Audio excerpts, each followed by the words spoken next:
Buenos días. En primer lugar, muchas gracias a la organización por organizar este coloquio, que bueno, ya después de casi 2 años sin presencialidad se echa bastante de menos, ¿no?, poder estar aquí en persona con investigadores y estudiantes y demás. Y bueno, hoy voy a hablar en concreto de un puerto que durante la Edad Moderna tuvo bastante importancia, ¿no?, a lo largo de los siglos XVI, XVII y XVIII, pero que, sin embargo, en concreto para el siglo XVI, desde mi punto de vista y desde el punto de vista historiográfico, no ha tenido tanto estudio como siglos posteriores, ¿no?, como son el siglo XVII y XVIII, ¿no? Este estudio de este puerto también viene a complementar a mi tesis doctoral, que está más centrada en el puerto de Sevilla y, en concreto, en el comercio anglo-castellano durante el siglo XVI.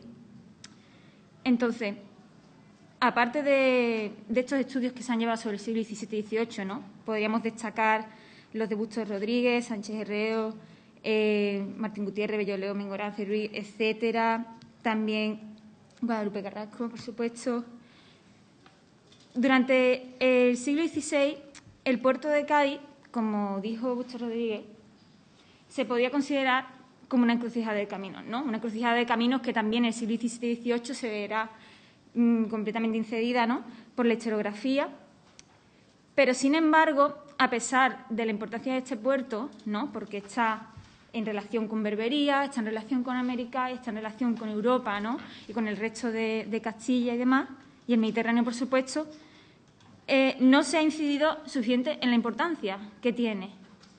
Esto se puede ver sobre todo al estado de conservación que tiene la documentación de Cádiz para el siglo XVI, que, bueno, por si no lo habéis visto, ¿no?, para la primera mitad del siglo XVI no existe documentación, está completamente desaparecida, ¿no? Es solo a partir de la segunda mitad cuando empieza a haber mayor volumen de documentación, pero aún así siempre se ha visto que es como insuficiente e incluso el estado de conservación es irregular o fatal, ¿no?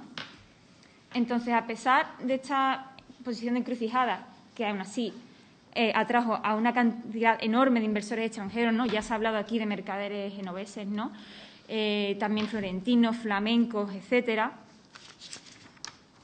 no se ha hecho mucha incidencia. Entonces, vengo aquí también para en parte, poner el foco de atención en que este puerto no ha sido suficientemente estudiado para el siglo XVI y también para hablar de una comunidad mercantil que actuó en este puerto durante el siglo XVI, que son los mercaderes ingleses. Entonces, en cuanto al comercio anglo-castellano en sí, ¿no?, durante el siglo XVI, los mercaderes ingleses basaron su comercio fundamentalmente en la exportación de manufacturas textiles y estaños y de vuelta a Inglaterra en la importación de materias primas, como son productos alimenticios, lana, entre otros, ¿no?, así como también productos procedentes del Mediterráneo que llegaban a Cádiz o llegaban a Sevilla, llegaban a Sanlúcar de Barrameda, llegaban a Málaga, a Huelva y los llevaban de vuelta a Inglaterra. Y aún así también por la parte norte de Castilla, por País Vasco, traían hierro y demás, manufacturas y productos de materias primas. Entonces, en cuanto a la comunidad mercantil inglesa, ¿no?, a las comunidades mercantiles inglesas que había en la Baja Andalucía, la más conocida hasta el momento, ¿no?, sería la que se asentó en Sanlúcar de Barrameda en la primera mitad del siglo XVI, ¿no? Estos fueron conocidos por parte de las autoridades inglesas como la Andalusian Company, ¿no? Es el término que se usa en la historiografía anglosajona, totalmente. Entonces, esta comunidad contó con un tratamiento especial por la relación estrecha que tenía con el duque de Medina Sidonia. Entonces, llegó incluso a establecerse un cargo especial para estos ingleses, ¿no?, un cargo de cónsul en 1538. Y también le siguieron cargos de cónsul para Sevilla, para Cádiz, para el puerto de Santa María, etcétera. Así como la creación de una hermandad como es la de San Jorge, cuya hermandad hoy en día sigue existiendo, pero ya no es de ingleses, sino de otro tipo de culto, ¿no? Este centro, como es la Hermandad de San Jorge, se convirtió un importante refugio para los ingleses católicos de la segunda mitad del siglo XVI. ¿Y por qué hablo de la comunidad mercantil de San Lucas? Porque esta comunidad estuvo estrechamente relacionada con las otras comunidades de la Baja Andalucía, como son Sevilla y Cádiz, también Málaga y Huelva, pero aquí lo que nos ocupa es el espacio Sevilla y Cádiz, ¿de acuerdo? Entonces, aún así, pese a la importancia que tuvieron también estas comunidades, no hay estudios monográficos sobre la importancia de ellas a día de hoy, ¿no? Durante el siglo XVI. En cambio, para otros siglos sí encontramos más historiografía, ¿no? Lo que he realizado para este estudio, ¿no? Para este trabajo, es un barrido sistemático de la documentación que hay en Cádiz, en el Archivo Histórico Provincial de Cádiz, para una cronología entre 1545 y 1560, puesto que los primeros registros de los que disponemos para el siglo XVI datan de 1531. Antes de eso no hay nada. Y, de hecho, de 1531 hay un salto hasta 1538. Y de 1538 a 1542, más o menos. Entonces, bueno, aunque haya seleccionado esta cronología, ¿no?, de 15 años, ¿no?, también he mirado documentación anterior y un poco posterior. He mirado documentación del 38, del 39 y del 61, de tal forma que pudiera ofrecer un retrato más o menos fidedigno, ¿no?, de lo que fue esta comunidad inglesa en el puerto de Cádiz. ¿Por qué he escogido esta cronología? Pues, más que nada porque se enmarca en un momento fundamental para los mercaderes ingleses asentados en Cádiz, puesto que los años 40 del siglo XVI son una etapa bastante complicada desde el punto de vista diplomático, ¿no?, de las relaciones anglo-castellanas. Después del cisma anglicano, esas relaciones se enfrían. Aún así, el comercio nunca se para. De hecho, en los registros del puerto de Bristol vemos que durante los años 40 sigue habiendo una importante circulación de textiles con los puertos del norte, incluso con los andaluces, ¿no? Pero aún así había tensiones, ¿no? Y uno de estos momentos, en los años 40, los marcan los primeros asaltos de corsarismo inglés conocidos, ¿no?, como es el de Robert Renneger en 1545, que asalta la nao San Salvador y roba todo el oro, plata y perlas que viene desde las Indias, ¿no?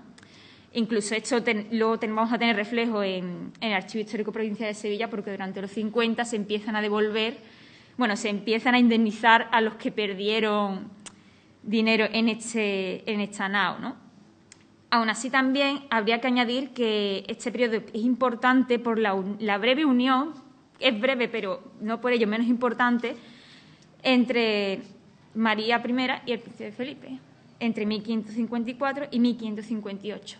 Fundamental para entender por qué las relaciones anglo-castellanas en los años 50 son imparables, ¿no?, en ese sentido. Entonces, aquí he añadido, no sé si se verá bien, bueno, intento subrayar lo que he podido, ¿vale? Este en concreto es una carta que se conserva en los National Archives de Londres, ¿no?, de uno de estos mercaderes ingleses que estaban asentados en Cádiz. Este es George Lawson, que en Cádiz es Jorge Lawson, y bueno, él era factor de un mercader inglés londinense, que es Thomas Sexton, y le escribe desde Cádiz hablándole, no lo puedo concretar muy bien del todo porque tendría que transcribirla entera, ¿no?, pero aquí se puede apreciar distintos nombres, ¿no? Vemos Cádiz, vemos Galicia, vemos Málaga. Aquí vemos también mercancías, clothes, que son textiles, ¿no? Aquí también habla de un mercader inglés que es Juan Mitchell, que también lo tenemos documentado en Cádiz. Y, bueno, aquí habla de Bastard, que son los vinos bastardos también. Y, bueno, aquí pone barco, ¿de acuerdo? Entonces, estos testimonios son bastante interesantes, ¿no?, porque normalmente no tenemos conservadas este tipo de correspondencia directa, ¿no? Este mercader Thomas Sexton de Londres también tenía factores en otros lugares de Europa, como la zona de Danzig, porque también tenía acuerdos con la Hansa. Bueno, esto es una comparativa para que veáis que Este es de un documento del Archivo Histórico Provincial de Cádiz, ¿no? Veis que firma exactamente igual, o sea que es él, evidentemente. ¿Vale? Aquí comento que también para este estudio, aparte de usar las fuentes del Archivo Histórico Provincial de Cádiz, también he empleado fuentes del Archivo Histórico Provincial de Sevilla, tanto para completar como para complementar lo que he obtenido en Cádiz, ¿no? Así como fuentes de los National Archives y los Calendar of State Papers y la bibliografía. Los resultados que he obtenido son que para el periodo que he estudiado he obtenido en 290 individuos de procedencia inglesa para un periodo de 15 años, que actúan durante estos 15 años en Cádiz, ¿no? Entonces, mayoritariamente, estos proceden de Londres o también de otras ciudades como Bristol, Plymouth, Hampton, entre otros. Entonces, al igual que otras comunidades mercantiles, ¿no?, comunidades extranjeras, la comunidad inglesa siguió unas estrategias similares para integrarse en la ciudad, ¿no? Desde procesos de avecindamiento hasta matrimonio, ¿no?, ya fuera con mujeres inglesas o castellanas. Y estos mercaderes que se asientan, ¿no?, que suelen ser los que son vecinos, ¿no?, actúan como intermediarios o base para nuevos comerciantes ingleses que llegan a Cádiz.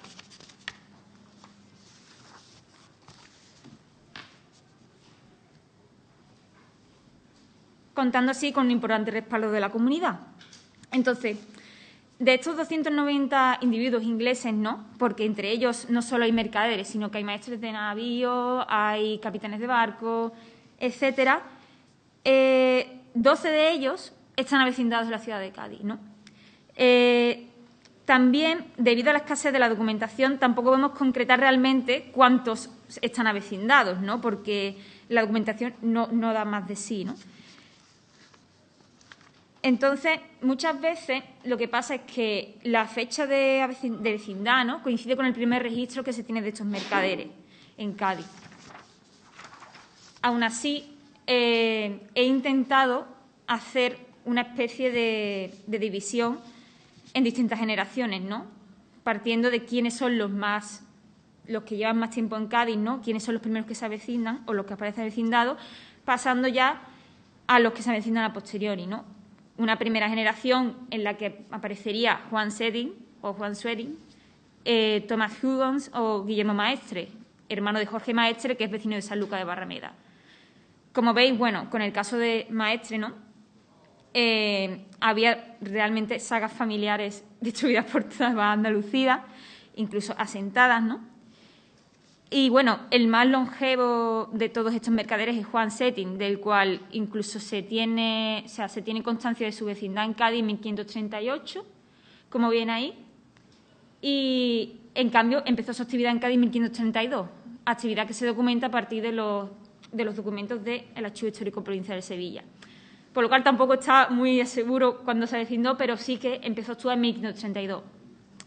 Por otra parte, estarían los mercaderes de segunda generación, ¿no?, que empezarían a aparecer a finales de los años 40 del siglo XVI y que se avecindarían en los 50, destacando así a Leonardo Chilton o Guillermo Uliforte. En concreto, Leonardo Chilton se acabaría casando con la hija de Juan Setting, del que hemos mencionado anteriormente, ¿de acuerdo?, adquiriendo así la vecindad y actuando a veces junto a su suegro e incluso en su nombre, ¿no? Este Chilton es antepasado de los Chilton que aparecen en el siglo XVII y XVIII y que, habría que ver la documentación de la segunda mitad del XVI para ver hasta qué punto estos Chilton se juntarían con los florentinos, ¿no?, a posteriori. Y, finalmente, una tercera generación sería aquella que empezaría a actuar en los 50 y que acabaría naturalizada durante los años 60. Aquí tenemos a Lorenzo Turner y a Roberto Setting. Roberto Setting es un caso excepcional, puesto que él está naturalizado, evidentemente, es hijo de Juan Setting, y en el 57 empieza su actividad mercantil, entre comillas, ¿no?, cuando realiza un pago a su cuñado Leonardo Chilton por un préstamo que éste le realizó, ¿no? Entonces, a pesar del gran número de ingleses que tenemos registrados, ¿no?, que son 290, el 98% de ellos no se avecindan. Pero esto no es excusa, puesto que es importante que este número sea tan escaso, puesto que esto es significativo, ya que esto daría lugar a que gran parte de los negocios que transcurren en la comunidad estén en manos de una minoría, ¿no? Una minoría que son 12 personas. Incluso esto daría lugar a que tuvieran un importante poder adquisitivo. Muchos de ellos son propietarios, ya sea de casa o incluso de monopolios, ¿no? Como Juan Setting, que fue propietario en 1555 del monopolio de la horchilla que venía de Gran Canaria, Tenerife y La Palma, y que se descargaba en Cádiz. Asimismo, también fue propietario de unas salinas en Puerto Real. Bueno, aparte de la importancia adquisitiva de estos vecinos, ¿no?, estos también cumplían una función social bastante importante. Actuaban como intermediarios en la resolución de conflictos que incumbían a su comunidad mercantil, ¿no? El caso más interesante sería el papel intermediario que ejerce Juan Setting en 1545, cuando el corsario Robert Reneger, que hemos mencionado anteriormente, tomó la nao francesa la Margaita, de que era maestre Felipe de Cures, un maestre francés. En este caso, Reneger tenía como rehenes a 21 miembros de la tripulación del barco y para su liberación pidió un rescate de 100 ducados de oro. Entonces, ¿qué papel tiene aquí Juan Setting? Pues el que coge el dinero y se lo paga a Robert Reneger. Entonces, también estos mercaderes asentados, ¿no?, tendrían un importante rol en la circulación de la información. ¿Qué quiere decir la circulación de la información? Pues que estaban en constante contacto con las autoridades inglesas, ¿no? Tenemos el caso de Hugh Tipton en Sevilla, ¿no?, que está documentado en los calendarios State Papers, pero también Leonardo Chilton tiene cartas dirigidas a Thomas Challoner, un importante miembro del gobierno de Isabel I, en 1564, donde junto a Juan Fletcher, otro mercader inglés que está sentado en Cádiz, se dirigen a Challoner comentándole la situación de unos marineros ingleses capturados por don Álvaro de Bazán. Por otra parte, en cuanto a la función social de estos vecinos, también con la llegada de nuevos ingleses a Cádiz, ¿no?, estos tenían la función, ¿no?, o participaban en cierto modo en los negocios de ellos haciendo de intérpretes o incluso de testigos.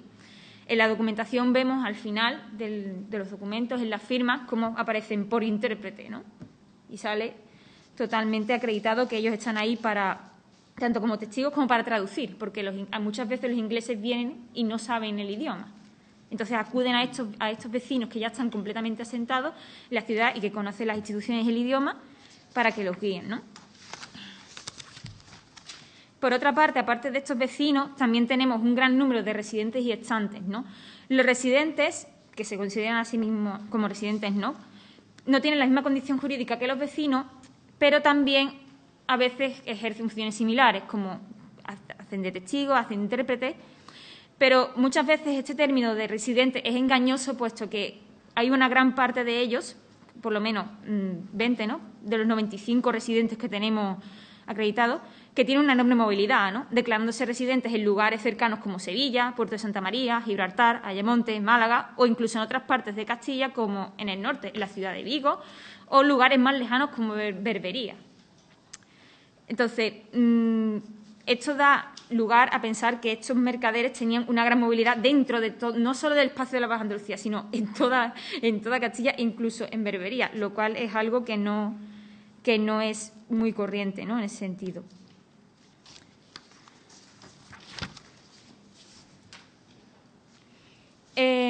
Aparte de la comunidad, ¿no?, de la que hemos hablado un poco más o menos, ¿no?, habría que hablar de qué papel tenía este puerto en el comercio castellano realmente. ¿Por qué los ingleses están aquí? ¿Para qué usan este puerto, ¿no? Entonces, en primer lugar, el puerto de Cádiz sirve como un puerto de acceso para otros lugares de la zona gaditana, como son Jerez de la Frontera o el puerto de Santa María, de donde adquirirían una de las mercancías más cotizadas por los ingleses, que es el vino. ¿De acuerdo? Entonces, en este caso observamos en los protocolos notariales de Cádiz que estos mercaderes, con el dinero que generaban en Castilla, ¿no?, lo que hacían era declarar ante el notario público cuánto y en qué se iba a destinar el dinero. Y concretamente, muchas veces lo destinan a mercancías que se dan en estos dos lugares, ¿no?, en Jerez de la Frontera y en el puerto de Santa María. En concreto, tenemos el caso de Juan Setting, que lo he repetido varias veces, pero es el más prolífico de estos mercaderes, ¿no?, el cual se compromete a invertir 400 ducados de oro, ¿no?, en mercancías compradas en Jerez de la Frontera. Esta situación de este tipo documental también se da en Sevilla durante esta época, debido a una legislación que se llevó a cabo durante esta época, por la cual se tenía que justificar el dinero que se generaba en Castilla y se tenía que gastar en los propios productos castellanos, ¿no? Por otra parte, también vemos que en Cádiz hay una intensa actividad de mercaderes ingleses establecidos en Sevilla y San Lucas de Barrameda. Tenemos el caso de Roger Bodenham, Hugh Tipton, Oliver Leeson, Juan Fil el Mozo, hijo de Juan Fil, establecido en Sevilla, Guillermo Ostrich, que es el cónsul de las mercaderes ingleses en San Lucas de Barrameda en el 38. Asimismo, también Cádiz funciona como un puerto esencial para el establecimiento de factores de mercaderes londinenses, como el que hemos mencionado antes, ¿no?, como Thomas Sexton, pero también tenemos a Edmond Hogan. Edmond Hogan es el factor de Thomas Gresham, el principal asesor financiero de la reina Isabel I durante mediados del siglo XVI, ¿no?, aunque también previamente trabajó para María I. Por otra parte, también Cádiz funciona como una puerta de acceso al Mediterráneo, ¿no?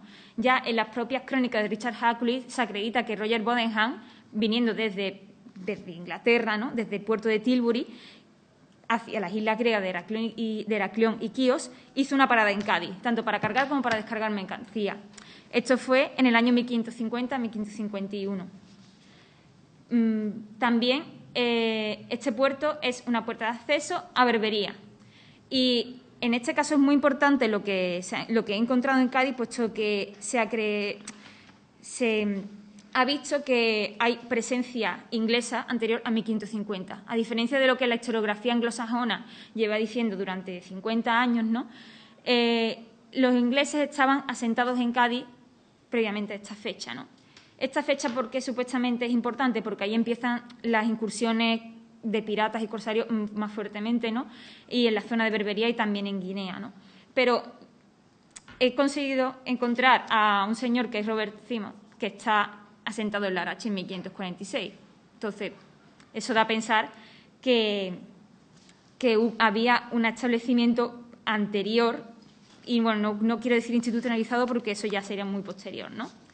Asimismo, también Cádiz funciona como un puerto de acceso a América, ¿no? Tenemos numerosas crónicas de Richard Hakluyt también, ¿no?, que también hay que tomárselo un poco con precaución porque son crónicas, ¿no?, redactadas a posteriori, en la cual se acredita la presencia de familiares de estos mercaderes ingleses sentados en Cádiz, ¿no? Tenemos el caso de John Chilton, hermano de Leonardo Chilton, que en 1567 va a Nueva España. También tenemos la crónica de Roger Bodenham, que también va a Nueva España en 1567, ¿no? Y también tenemos el caso de Robert Thompson y Roberto Setting, el que hemos mencionado anteriormente, que acabaría viviendo en Nueva España en 1567. Bueno, a modo de conclusión, porque ya me queda muy poco tiempo, en primer lugar, lo que quiero destacar es que Cádiz, a mediados del siglo XVI, continúa siendo un importante puerto redistribuidor de mercancía, al igual que se dijo para finales del siglo XV, principios del XVI. Por otra parte, la gran presencia inglesa documentada para un periodo tan breve como son 15 años, que son 290. Por otra parte, también habría que decir que hay una consolidación de esta comunidad en el puerto, como hemos visto en el caso de Juan Setting y Leonardo Chilton, ¿no?, que a posteriori tenemos acreditada la presencia de descendientes de los Chilton, ¿no?, en Cádiz en el siglo XVII, ¿no? Y también la red de solidaridad establecida dentro de la comunidad por este papel que tienen tanto los vecinos como los residentes. Y también destacar que Cádiz es un puerto internacional intermediario entre Berbería, Europa y América, y el Mediterráneo, por supuesto, que es un centro importante de redistribución de información, lo que hemos mencionado de Berbería e Inglaterra, ¿no?, como la documentación de Cádiz ha probado que la presencia es anterior a 1550. Y solamente también quería decir que esta investigación solo es el comienzo, puesto que, como habéis podido notar, aquí no se ha hablado de mercancía, se ha hablado solamente de comunidad. Y, bueno, me gustaría continuarla y complementarla con la que tengo en el puerto de Sevilla, puesto que son puertos indispensables que están interconectados durante esta época. Y, bueno, y muchas gracias por escucharme.